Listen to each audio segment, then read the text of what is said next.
மாதங்களில் அதிக நன்மையும் சிறப்பும் கொண்ட மாதம் ரமலான் மாதம். இந்த மாதம் வெறும் நோன்பு மாதம் மட்டும் இல்லை, இஸ்லாம் வரலாற்றையே மாற்றிய முக்கிய நிகழ்வுகள் நடந்த மாதம். சாதாரண ஒரு போர் அல்ல, இது ஈமான் மற்றும் அகந்தை மோதிய நாள். 313 பேர் மட்டும், எதிரில் 1000 பேர். மனித சக்தியால் வெற்றி சாத்தியமில்லாத நிலை. ஆனால் அல்லாவின் உதவி நேரடியாக இறங்கிய நாள் அது. ரமலான் 17 இஸ்லாம் வரலாற்றின் திருப்புமுனை நாள். இன்று அந்த வரலாற்றை நாமும் கேட்டு புரிந்து கொள்வோம். அந்த 313 பேரின் ஈமான் எவ்வளவு உறுதியானது என்று உணர்வோம்.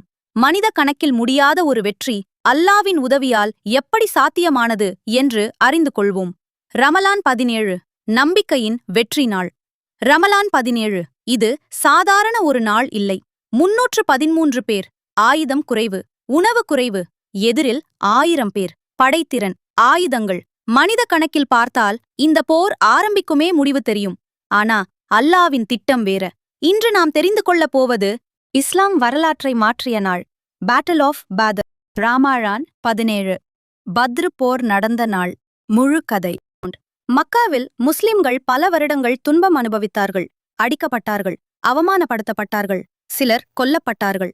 அதனால்தான் நபிகள் நாயகம் முஹம்மது நபி ஸல்லல்லாஹு அலைஹி வஸல்லம் மதீனாவிற்கு ஹிஜ்ரத் செய்தார்கள். மதீனாவிற்கு ஹிஜ்ரத் செய்த பிறகு முஸ்லிம்கள் அமைதியாக வாழ ஆரம்பித்தார்கள்.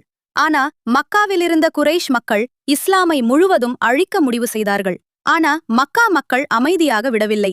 இஸ்லாம் வளரக்கூடாது என்று முடிவு செய்தது. அவர்கள் ஒரு பெரிய படையை தயார் செய்தார்கள். ஆயுதங்கள், குதிரைகள், பலம் எல்லாம் இருந்தது. ஆனா எதிரி படை சுமார் 1000 பேர். அவர்களிடம் இருந்தது பலமான குதிரைகள், நிறைய ஒட்டகங்கள், வாள், சூரா, ஏந்துகள், ஈட்டி, கவசங்கள், கேடயம், கவச உடை, போருக்கான முழு தயாரிப்பு.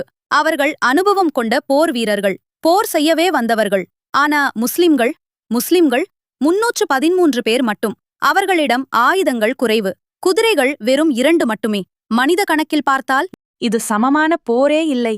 ஆனா அவர்கள் நம்பியது ஆயுதங்களை அல்ல, அல்லாஹ் வைத்தான். ப்ராஃபெட்ஸ் துவா.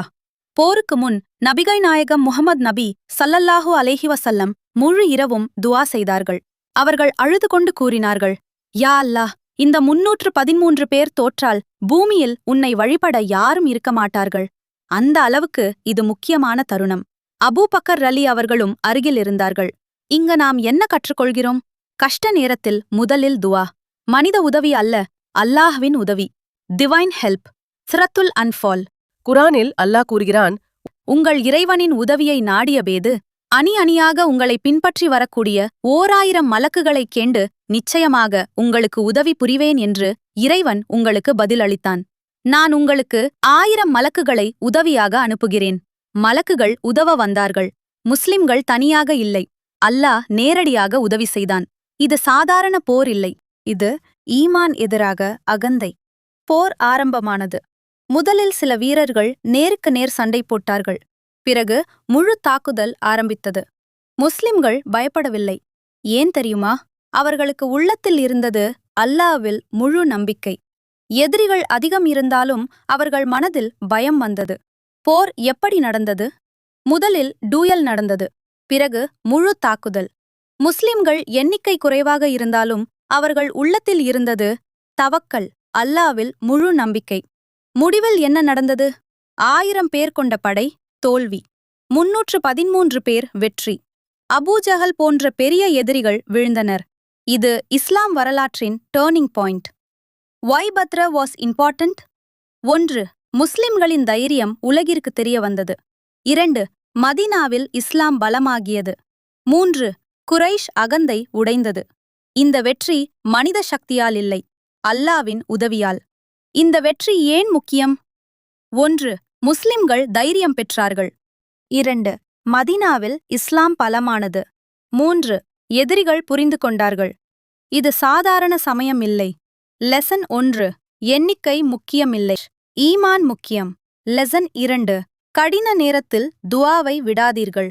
லெசன் 3. அல்லாவின் உதவி அன்எக்ஸ்பெக்டடா வரும். லெசன் 4.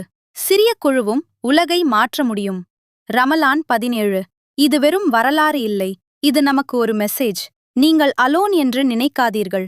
அல்லாஹ் உங்களுடன் இருந்தால் 1000 பிரச்சனைகள் இருந்தாலும் வெற்றி உங்களுக்கே. அந்த 313 பேர் போல நாமும் ஈமான் ஸ்ட்ராங்கா வைத்துக் கொண்டால் அல்லாஹ் நம்மையும் உயர்த்துவான். இன்ஷா அல்லாஹ்.